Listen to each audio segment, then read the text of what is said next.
चालविसी हाती धरुणिया, चालविसी हाती धरुणिया, जेथे जातो तेथे तू माझा सांगाती. श्रोते हो नमस्कार. तुम्ही ऐकताय रेडिओ विश्वास 90.8 कम्युनिटी रेडिओ. तुमचं जगणं तुमचा आवाज आणि मी आहे आरजे श्रद्धा. अर्थातच वारली चित्रकलेवर जिची श्रद्धा अशी आरजे श्रद्धा. श्रोते हो, रेडिओ विश्वासच्या माध्यमातून आपण अनेक वेगवेगळ्या क्षेत्रातल्या मान्यवरांना भेटत असतो, त्यांच्याशी गप्पा मारत असतो, त्यांचे अद्भुत असे अनुभव ऐकून घेत असतो. आज सुद्धा एक अशीच महान व्यक्ती आपल्याकडे आलेली आहे, ज्याचं नाव आहे चारुदत्त महेश थोरात, ज्याला आपण संपूर्ण नाशिक, संपूर्ण महाराष्ट्र युवा प्रबोधनकार, अभंगकार, त्याचबरोबर समाज प्रबोधन करणारा एक तरुण म्हणून ओळखतो, ज्याला एक वेगळी सिद्धी प्राप्त आहे असं आपण म्हणूया, की ज्याने 10वीची परीक्षा दिल्यानंतर किंवा तो जो 10वीला असताना त्याला जे काही अंतःस्फुरणातून ज्या काही गोष्टी सुचल्या त्या त्यांनी त्याच्या संपूर्ण घरात, घरभर, भिंतींवर, फरशीवर, अख्ख्या घरभर लिहून काढल्या. त्याच्यामध्ये अभंग असतील, ओव्या असतील, वेगवेगळ्या प्रकारचे धर्मग्रंथ असतील, जे काही धार्मिक किंवा आध्यात्मिक त्याला स्फूर्ती त्याला आतून मिळाली ते सगळं त्याने आपल्या घरातल्या भिंतींवर उतरवून काढलं आणि तो प्रसिद्ध झाला. एक टीनेजर जो असताना सुद्धा त्याने ह्या सगळ्या गोष्टी इतक्या लिलया लिहून काढल्या, सहज आत्मज्ञान झाल्याप्रमाणे त्याने हे सगळं उतरवून काढलं आणि आपल्या नाशिकचं भूषण म्हणून ज्याला आपण आता सध्या ओळखतो असा चारुदत्त आज आपल्या स्टुडिओत उपस्थित आहे, ज्यांनी आजवर 500पेक्षा जास्त पुस्तकं लिहिली आहेत, 700हून अधिक चक्रांविषयीची माहिती अनेक ग्रंथांच्या स्वरूपातून मांडलेली आहे आणि त्याला युवा पिढीला योग्य मार्गावर आणण्यासाठी तो धडपडतो आहे. व्यसनातून मुक्त करण्यासाठी त्याचं प्रकर्षाने काम चालू असतं. तर इतकं मोठं काम हातात घेतलेलं आहेस आणि चारुदत्त, सगळ्यात आधी तुझं खूप स्वागत आज रेडिओ विश्वासच्या स्टुडिओमध्ये. धन्यवाद. तर आज आपला विषय आहे, आज म्हणजे ज्या विषयावर तू खास करून गप्पा मारण्यासाठी आलाय तो म्हणजे आध्यात्मिकतेतून व्यसनमुक्तीकडे. या विषयावर तू आज आपल्या श्रोत्यांशी गप्पा मारणार आहे आणि आपल्या युवा मित्रांना सल्ला देणार आहे, संदेश देणार आहेस. तर थोडंसं सुरुवात अशी करते की हे सगळं सुचलं कसं तुला?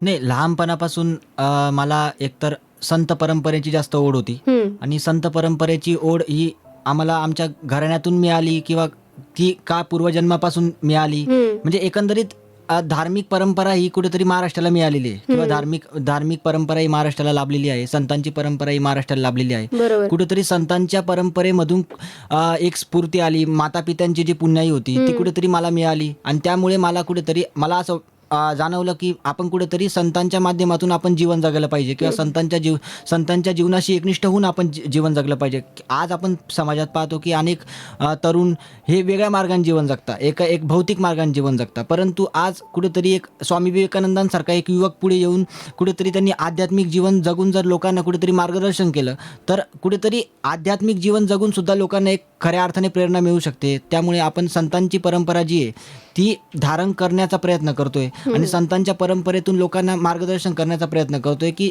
समाजाला आपण कोणत्या दृष्टिकोनातून एक खरा व्यसनमुक्तीचा मार्ग संदेश देऊ शकतो. या पद्धतीने नक्कीच.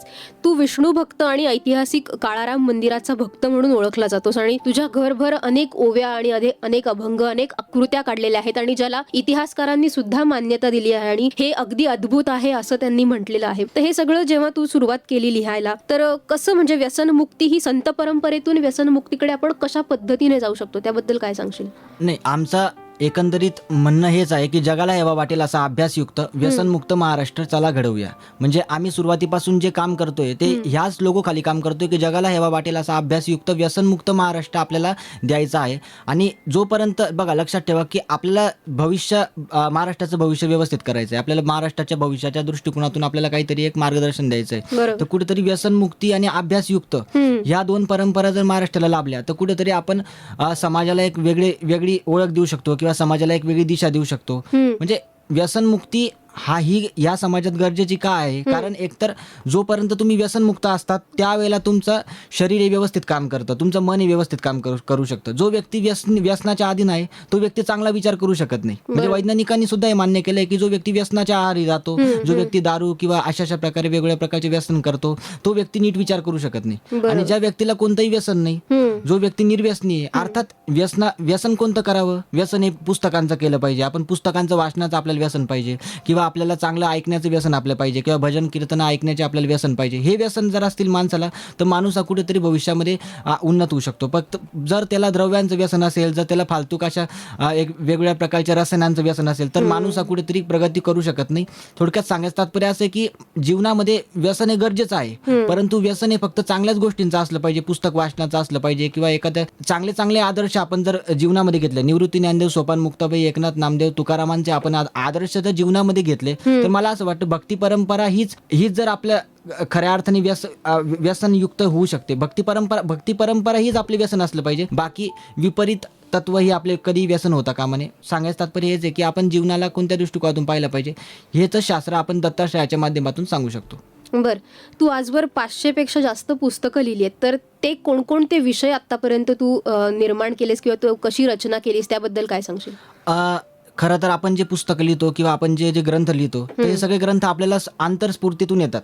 म्हणजे आपण ज्या वेळेला ते म्हणजे योगिक, हे सगळ्या गोष्टींचा आधार एक योगिक तत्वज्ञान आहे. आणि योगिक तत्वज्ञानामध्ये हेच सांगितलंय की योगिक तत्वज्ञान हेच सांगतं की तुम्ही रोज योगा केला पाहिजे, रोज सकाळी उठून तुम्ही योगा केला पाहिजे, रोज संध्याकाळी तुम्ही नामस्मरण केलं पाहिजे, रोज तुम्ही दिवसातून अनेक वेळा तुम्ही ध्यानधारणा केली पाहिजे. मुळात योग तत्वज्ञान हे आपल्याला ध्यानधारणा शिकवतं. आणि जिथे ध्यानधारणा आहे तिथे आपल्याला व्यसनाची कुठेही म्हणजे व्यसन मुक्तीचा संदेश तिथे दिला जातो. म्हणजे रोज तुम्ही जर नामस्मरण केलं, रोज तुम्ही कपालभाती केली, रोज जर तुम्ही सूर्यनमस्कार केला, रोज जर तुम्ही प्राणायाम केला, तर मला असं वाटतं तुम्हाला जीवनामध्ये कोणत्याही प्रकारचे आजार होणार नाही, तुम्हाला कोणत्याही शरीराचे आजार होणार नाही, तुमचं मन हे सदैव निरोगी राहील. आणि जगामध्ये जितकेही लोक यशस्वी झाले, तर प्रत्येक यशस्वी लोकांनी तेच सांगितलं की आम्ही रोज कोणता ना कोणता योगा करतो. आता नरेंद्र मोदींनी सुद्धा, आता पंतप्रधान आहे, तर पंतप्रधानांनी सुद्धा आपल्याला योगाचा संदेश दिला.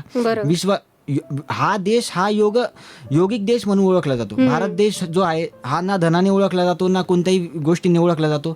मला असं वाटतं की या भारताने जगाला पतंजली दिले, या भारताने जगाला मोठमोठे योगिक लोक दिले, या भारताने जगाला रामकृष्ण परमहंस दिले, या भारताने जगाला परमहंस योगानंद दिले. तर कुठेतरी भारताला जी लाभलेली परंपरा आहे ती योगिक तत्वज्ञानाची परंपरा आहे. आणि मला असं वाटतं की जिथे तुम्ही जर योगिक तत्वज्ञानाचा स्वीकार केला, तर मला असं वाटतं तुम्ही एकंदरीत व्यसनमुक्तीचा स्वीकार केला. आणि थोडक्यात आपण जे ग्रंथ लिहितो ते ग्रंथ अंतःस्फूर्तीतून येतात. आणि प्रत्येक ग्रंथांचा उद्देश हा फक्त आणि फक्त माणसाचं मानसिक समुपदेशन आहे.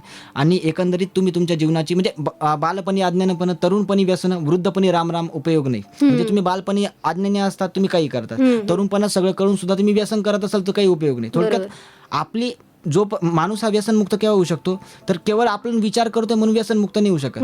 आपली संगत सुद्धा तशीच असली पाहिजे. आपली संगत जर व्यसनी असेल आणि आपण निर्व्यसनाचा विचार करत असू, तर आपण कसं काय व्यसनमुक्त होऊ शकतो? थोडक्यात आपली संगत सुद्धा आपण व्यसनमुक्तच ठेवली पाहिजे. आपण चांगली संगत धारण केली पाहिजे. मला असं वाटतं आपल्या जीवनामध्ये आपण कोणाकोणाला आदर्श मानले पाहिजे. स्वामी विवेकानंदांना आदर्श मानलं पाहिजे, डॉक्टर बाबासाहेब आंबेडकरांना आदर्श मानलं पाहिजे, किंवा आपण स्वामी विवेकानंदांना किंवा आपण संत ज्ञानेश्वर, मुक्ताबाई, म्हणजे थोडक्यात संतांच्या परंपरेला, शाहू फुले आंबेडकरांचा हा महाराष्ट्र आहे, यांना आपण आदर्श मानलं पाहिजे. थोडक्यात कुठेतरी आपला जे आदर्श आहे, जर आपला आदर्श प्रबळ असेल तर कुठेतरी आपण चांगल्या अशा वातावरणात जाऊ शकतो, किंवा आपण समाजाला एक चांगला दिशा देऊ शकतो, अशा प्रकारे आपण सांगू शकतो. बर, तू निरूपण करतोस, तर त्यावेळेला तू कोणकोणते विषय हाताळतोस? काही सामाजिक विषयांवर सुद्धा तू भाष्य करतोस की फक्त धर्मग्रंथ आणि वेद ह्यावरतीच तुझे निरूपण असतात? तर त्याची पद्धत कशी असते आणि काय स्वरूपात तू निरूपण करतोस? आपली जी निरूपणाची जी पद्धत आहे, आपल्याकडे अनेक लोक येतात. म्हणजे दर शनिवार रविवारी आपल्याकडे काव्य विष्णू सदनामध्ये अनेक प्रकारचे अनेक विविध क्षेत्रामधील लोक येतात. आणि आपण म्हणजे थोडक्यात निरूपणाची आपली ही पद्धत हीच आहे की लोक आपले प्रश्न विचारतात आणि त्या प्रश्नावर आपण त्या सविस्तर त्याला उत्तर देत असतो. आता उदाहरणार्थ लोक विचारतात की ध्यान कसं केलं पाहिजे किंवा ध्यानाची पद्धती कोणती असली पाहिजे. तर मी लोकांना हेच सांगतो की ध्यान हे कशा पद्धतीने केलं पाहिजे की तुम्ही सहज अशा आसनामध्ये बसून रोज जर तुम्ही रोज नामस्मरण केलं तर ही ध्यानाची उत्कृष्ट पद्धती असू शकते. म्हणजे थोडक्यात आपण लोकांना ध्यान मार्ग कसा करावा किंवा ज्ञान मार्ग कशा पद्धतीने करावा किंवा आपण रोजची जीवनशैली आपण कशी केली पाहिजे किंवा जीवनशैली रोजची एकदम अडखळीच्या जीवनशैलीमध्ये सुद्धा आपण योगिक सामर्थ्य कसं धारण केलं पाहिजे. थोडक्यात एक कर्मकांड न करता आपण थोडक्यात छोटंसं जीवन जरी जगलो ध्यान माध्यमातून तरी देखील आपण खऱ्या अर्थाने जीवनाला जाणून घेऊ शकतो. किंवा म्हणजे थोडक्यात आमची जी निरूपणाची पद्धत आहे ना, तर ती एकंदरीत काय आहे की स्वाध्यायाच्या माध्यमातून एकंदरीत स्वतःला जाणून घेण्याची परंपरा आहे. म्हणजे आपल्याला फक्त स्वतःला जाणून घ्यायचं आहे, आपल्याला विश्वाला जाणून घ्यायचं नाही. आपल्याला फक्त स्वतःला, जोपर्यंत तुम्ही स्वतःला जाणून घेत नाही तोपर्यंत तुम्ही जगाला समजून घेऊ शकत नाही. थोडक्यात तत्वज्ञान हेच सांगतं की योगिक तत्वज्ञान हेच सांगतं की तुम्ही स्वतःला जाणून घ्या आणि स्वतःला जाणून तुम्ही विश्वाला कुठेतरी कल्याणाचा मार्ग सांगू शकता. अशा प्रकारची व्याख्या आहे. बर, तू आत्तापर्यंत दत्त संप्रदायावर लिहिलंयस, रामांबद्दल लिहिलेलं आहेस, तर म्हणजे तुला ते स्फुरतं कसं आणि तू त्यातून कशा पद्धतीने तुझी ती जी काही व्यक्त होण्याची भाषा असते तर ती प्राकृत मराठी असते, आत्ता आपण जी बोली भाषा बोलतो त्या भाषेत असतं, की समोरच्याला समजेल अशा कुठल्या माध्यमातून तू व्यक्त होत असतोस? नाही, म्हणजे कसं असतं माहिती का, जेव्हा मी योगिक अवस्थेमध्ये जातो किंवा मी जेव्हा समाधी अवस्थेमध्ये जातो, थोडक्यात समाधी अवस्था म्हणजे अशी अवस्था की ज्या अवस्थेमध्ये माणसाला ध्यानाची एकंदरीत फक्त ईश्वरच मी आहे किंवा मी ईश्वराशी एकनिष्ठ आहे अशी व्याख्या जेव्हा मनुष्याला प्राप्त होते त्या अवस्थेला आपण समाधी म्हणू शकतो. थोडक्यात बघा, परमेश्वराचा मार्ग आपण का स्वीकारायचा आहे? कुठेतरी या जगामध्ये आपण या जगामध्ये सदैव राहणार नाही. आपण मृत्यूनंतर कोणत्या ना कोणत्या जगामध्ये जाऊ. म्हणजे थोडक्यात या जगामध्ये मृत्यू सुद्धा आहे, या जगामध्ये जनन आहे, तर या जगामध्ये मरण सुद्धा आहे. थोडक्यात कुठेतरी आत्मिक शांतीचा मार्ग, मानसिक शांतीचा मार्ग आपण कुठेतरी ईश्वर चिंतनानेच आपण प्राप्त करू शकतो. म्हणजे येशू ख्रिस्ताने जो मार्ग सांगितला तो ईश्वराचा मार्ग होता. महावीरांनी जो मार्ग सांगितला तो ईश्वराचा मार्ग होता. किंवा गौतम बुद्धांनी जो मार्ग सांगितला तो सुद्धा शांतीचा संदेश देणारा होता. म्हणजे जगामध्ये जितके पण श्रीकृष्णाने जो मार्ग सांगितला तो सुद्धा शांतीचा संदेश होता. थोडक्यात जगामध्ये जितकेही महान पुरुष झाले तर सगळ्यांनी शांतीचा संदेश दिला. तर प्रत्येकाने काय सांगितलं की ईश्वराशी एकनिष्ठ राहा. ईश्वराला तुम्ही निराकार रूपाने माना तरी तो ईश्वर आहे, तुम्ही साकार रूपाने माना तरी तो ईश्वर आहे, तुम्ही एका स्वतःच्या शुद्धहम रूपाने माना तरी तो ईश्वर आहे. म्हणजे ईश्वराची 3 व्याख्या आहे, ती अशा प्रकारे दिलेली आहे. थोडक्यात जेव्हा मी ग्रंथ लिहितो तर ग्रंथ हे आपण मराठी भाषेमध्ये पण आपण लिहिलेले किंवा म्हणजे थोडक्यात लोकांना समजेल अशा भाषेमध्ये सुद्धा ते अभंग येतात. आणि काही अभंग हे गुप्त ज्ञान दत्ताश्री भाषेमध्ये येतात. म्हणजे गुप्त भाषेमध्ये म्हणजे तुम्ही जर एकदा कधी आले काव्यविश्व सदनामध्ये तर तुम्हाला सर्व दिसेल की गुप्त ज्ञान दत्ताश्री भाषा अशी आहे की जी भाषा या जगामध्ये कुठेच नाही. म्हणजे गुप्त म्हणजे अनेक आपल्याकडे इतिहासकार सुद्धा येऊन गेले किंवा अनेक आपल्याकडे पत्रकार सुद्धा येऊन गेले आणि प्रत्येकाने त्या भाषेचा सुद्धा अभ्यास केलेला आहे. ती भाषा आहे जगामध्ये एक वेगळी भाषा आहे. गुप्तज्ञान दत्ताश्री भाषा ही योगिक भाषा आहे. आणि ज्यांना ती भाषा समजत नसेल, अनेकांनी आग्रह केला की आम्हाला ती भाषा समजत नाही किंवा योगिक भाषा समजत नाही, त्यासाठी तुम्ही त्याचं निरूपण करा, मराठीमध्ये त्याचं रूपांतर करा. मग त्याच्यामध्ये आपण निरूपण करून त्याचं मराठीमध्ये रूपांतर केलं आणि मराठीमध्ये सुद्धा आपण त्याचे ग्रंथ आपले ग्रंथ दर 14 जानेवारीला आपण छापत असतो आणि ते लोकांना आपण उपलब्ध करून देत असतो. आणि त्यामागचं एक वेगळं प्रयोजन आहे, त्या म्हणजे तुझा जन्मदिवस असतो 14 जानेवारीला आणि त्या दिवशी तू ते प्रकाशित करतो. बरोबर. तर प्रत्येक पुस्तकाची किंवा तू जे काही लिखाण करतो त्याची अशी काही ठराविक वेळ असते? तुझ्या समाधी अवस्थेचं असं काही विशिष्ट वेळेला असतं की काय? म्हणजे समाधी अवस्था कशी असते की बघा, समाधी ह्या अवस्थेमध्ये समाधी याचा अर्थच हा आहे की ज्याच्यावर तुमचं स्वतःचं नियंत्रण नाही. समाधी कधी येऊ शकते म्हणजे अक्षरशः रात्री 12 वाजता सुद्धा समाधी लागू शकते, रात्री 3 वाजता. बघा संतांना भक्ती करण्याचा केव्हाही अधिकार आहे. संत कधीही भक्ती करू शकता. असं नाही की भक्ती करण्याची एक विशिष्ट वेळ असते. 5 वाजता तुम्ही भक्ती करू शकता, 7 वाजता, संध्याकाळी 7 वाजता तुम्ही भक्ती करू शकता. नाही, माझं जे जीवन आहे ते योगिक जीवन आहे आणि मी जीवन कसं जगतो योगिक. म्हणजे सामान्य माणूस जसं जीवन जगतो तसं मी जीवन जगत नाही. मी जे जीवन जगतो ते योगिक जीवन जगतो. म्हणजे काय सांगायचं तात्पर्य असं की मी कधी भक्ती करतो, मी कधी उपासना करतो, मी कधी आचरण करतो, मी कधी समाधीच्या अवस्थेमध्ये जातो. समाधी म्हणजे याचा अर्थ असा की समाधी सम अधिका आधी म्हणजे समाधी म्हणजे ज्या अवस्थेमध्ये माणूस हा फक्त समतीने युक्त आहे, ज्या अवस्थेमध्ये माणसाला कोणतीही भेदभावाची जाणीव नाही की हा पुरुष आहे हा स्त्री आहे अशी जाणीव नाही किंवा हा उच्च आहे हा नीच आहे अशी जाणीव नाही. म्हणजे एकंदरीत ज्या भावनेमध्ये माणसाला समतेचा विचार जास्त रुजला ती त्याची व्याख्या म्हणजे समाधी. थोडक्यात सांगायचं तात्पर्य असं की मग ही समाधीची अवस्था आपण कधी साध्य करू शकतो. थोडक्यात प्रत्येक अवस्थेचं एक मर्म आहे आणि प्रत्येक अवस्थेचा एक उद्देश आहे आणि प्रत्येक अवस्थेचा उद्देश एक पुस्तक रूपाने बाहेर येत असतं की अशा प्रकारे त्यामध्ये आपल्याला मार्ग मिळालेला आहे. अभंग आहे सगळे.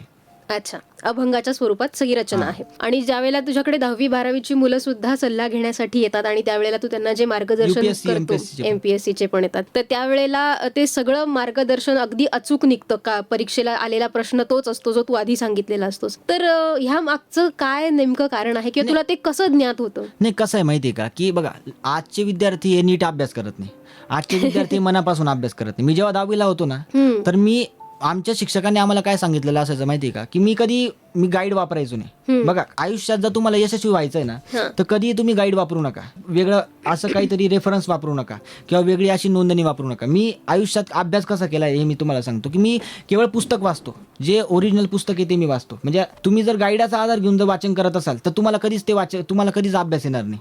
आणि जर तुम्ही ओरिजिनल पुस्तक रेफर केलं तर तुम्ही जीवनामध्ये पुढे जाऊ शकतात. थोडक्यात सांगायचं तात्पर्य असं ना, की तुम्ही जर रोज वाचन केलं, रोज जर तुम्ही अभ्यास केला तर तुम्हाला ही शक्ती आपोआप येते. आता तुम्ही जर नीट जर स्वामी विवेकानंदचं उदाहरण घेतलं ना, तर स्वामी विवेकानंदांच्या जीवनामध्ये सुद्धा अनेक घटना घडलेल्या आहे. त्यांना एका व्यक्तीने एक नुसतं पुस्तक दिलं आणि त्यांनी 5 मिनिटात ते पुस्तक वाचून मोकळं केलं. थोडक्यात ही शक्ती सुद्धा आपल्याकडे आहे. म्हणजे मी सुद्धा एखादं पुस्तक नुसतं चाळलं तरी मी ते 5 मिनिटात सांगतो की या पुस्तकामध्ये नेमकी काय असेल किंवा या पुस्तकामध्ये नेमकी मर्माशय काय असेल. थोडक्यात ही काही वेगळी शक्ती नाहीये, ही विश्वाने कोणाला दिलेली. ही शक्ती तुमच्यामध्ये, ही शक्ती प्रत्येकामध्ये. पण लोक काय करताय माहिती का, आज लोक व्यसनाच्या नादी लागून ही सगळी आपल्यामध्ये जी आत्मिक शक्ती होती ती सगळी व्यय करताय. थोडक्यात ध्यान मार्गातून आपण सर्व विकसित करू शकतो. ध्यान मार्ग म्हणजे काय, की तुम्ही रोज 24 तास जरी रोज तुम्ही 5 मिनिटं ध्यान केलं, रोज तुम्ही 3 मिनिटं जरी उपासना केली तरी देखील तुमचे आंतरिक चक्षु जागृत होऊ शकतात. अशा प्रकारची व्याख्या आहे. बरं, आणि ते असं म्हटलं जातं की ते ब्राह्ममुहूर्तावर केलेलं ध्यान हे जास्त फायदेशीर ठरतं, तर त्या बाबतीत तुला काय वाटतं? नाही, ब्राह्ममुहूर्तावर सुद्धा ध्यान केलं ही सुद्धा एक व्याख्या आहे. परंतु मला असं वाटतं की आजची परिस्थिती, आजची युवक जे आपण पाहिले ना, तर हे सकाळी किती वाजता उठतात हे याच्यावर आहे.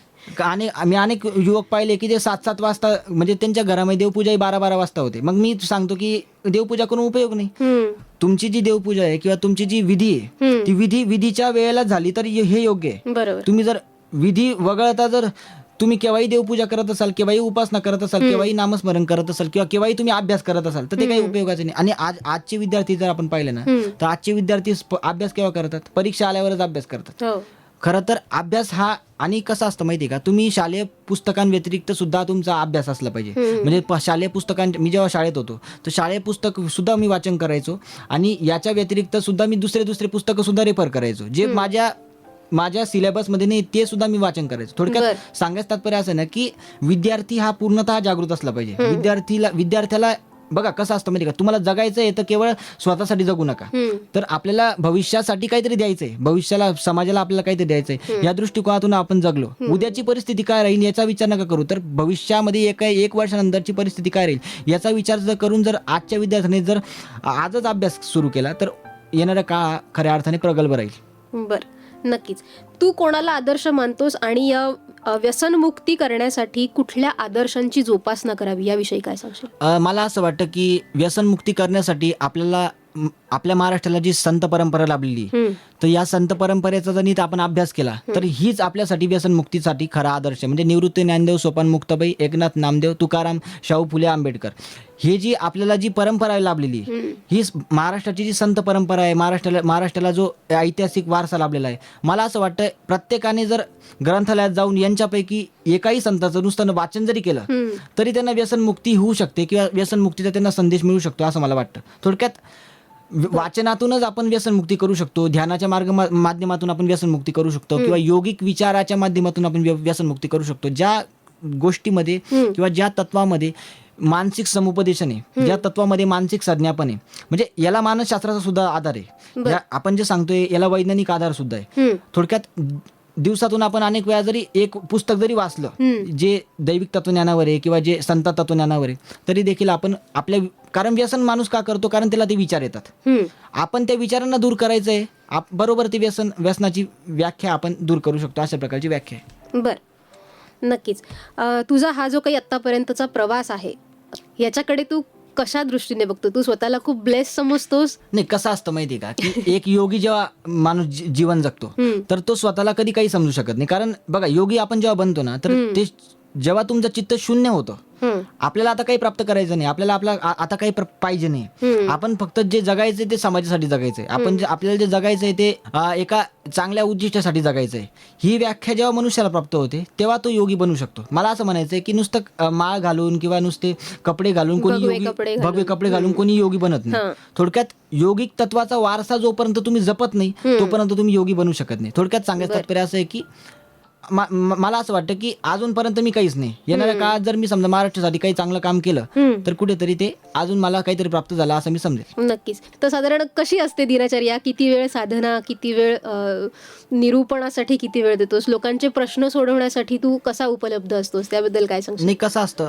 की आपली निरूपणाची जी वेळ असते तर आपण दर शनिवार आणि रविवार आपण निरूपण घेत असतो. किंवा आता समजा एखाद्याला एखादे म्हणजे पूर्वसूचना किंवा पूर्वकल्पना देऊन सुद्धा लोक आपल्याकडे येत असतात. आणि अनेक लोक पंजाब, हरियाणा अशा राज्यामधून सुद्धा येतात. म्हणजे असं नाही की महाराष्ट्रामधूनच लोक येतात. आता अनेक लोक बाहेरच्या देशामधून सुद्धा आलेले आणि ते सर्व काही उपलब्ध आहे. थोडक्यात सांगायचं तात्पर्य असं ना की लोक येतात याचा अर्थ काय की पंचवटीचं महात्म्य सुद्धा लोकांना पाहायचं असतं. थोडक्यात आपण जे सांगतो आपल्या निरूपणामध्ये काय आहे की मी लोकांना एकच सांगतो की आपल्या नाशिकला जो वारसा लाभलेला आहे, नाशिकचा जो वारसा आहे तो पंचवटीचा वारसा आहे. नाशिकला रामाचा वारसा लाभलेला आहे, नाशिकला काळाराम मंदिराचा वारसा लाभलेला आहे. नाशिकला एकंदरीत जो वारसा म्हणजे काळाराम मंदिराचा जो इतिहास आहे, काळाराम मंदिराला सामाजिक पार्श्वभूमी सुद्धा आहे, ऐतिहासिक पार्श्वभूमी सुद्धा आहे. थोडक्यात सांगायचं तात्पर्य असं आहे की मी लोकांना जे निरूपण करतो ते सामाजिक दृष्टिकोनातून सुद्धा करतो आणि धार्मिक दृष्टिकोनातून सुद्धा करतो. थोडक्यात दोन्ही मार्गाने म्हणजे थोडक्यात आपल्याला संविधानिक भूमिका सुद्धा आपल्याला टिकवायची आहे आणि आपल्याला धार्मिक भूमिका सुद्धा टिकवायची आहे. थोडक्यात आणि आपली जी भूमिका आहे, आपली जी आध्यात्मिक भूमिका आहे ती जर संविधानिक मार्गातून जर पुढे गेली म्हणजे विश्वास, श्रद्धा, उपासना यांचे स्वातंत्र्य,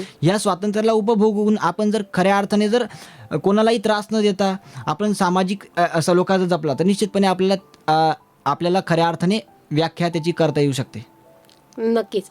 खूप छान बोललास तू आणि इतकं पोटतिडकीने बोललास आणि इतक्या तरुण वयात तुझे इतके आदर्श विचार आहेत. मुळातच तुझ्यावरती देवाची विशेष कृपा आहे असं आपण म्हणूया. तर जाता जाता आपल्या तरुणांना काय संदेश देशील? संदेशाच्या रूपाने मी हे दत्ताश्रय पुस्तकामधील मी एक वाक्य सांगू इच्छितो.